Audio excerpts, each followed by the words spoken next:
மகாபெரியவாச்சரணம். இன்று கூடாரவல்லி. இந்த கூடாரவல்லி என்று கோதைக்குத்தான் எத்தனை பெருமை!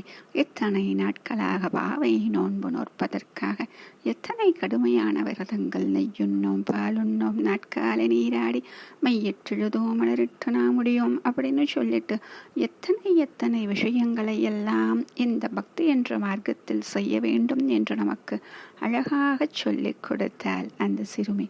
அவள் இத்தனை அழகாக அந்த செய்த பக்திக்கு இதோ இன்று கண்ணன் அவளுக்கு அத்தனையும் சீராகத் தருகிறான்.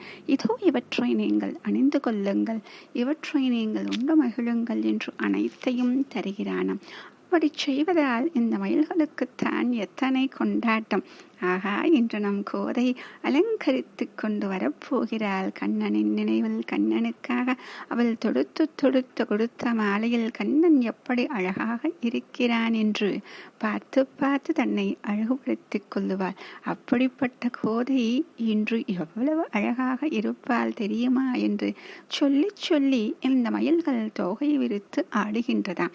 அந்த தோகையை விரிக்கும் பொழுது மயில்கள் தம் தோகையில் இருக்கக்கூடிய நிறங்களை காட்டி இன்று கோதை எந்த நிறத்தில் ஆடை உடுத்துவாளா, இப்படி வருவாளா, இப்படி அழகாக இருப்பாளா என்று சொல்லி நடனமிடுகின்றதாம். மகாபெரியவாச்சரணம்.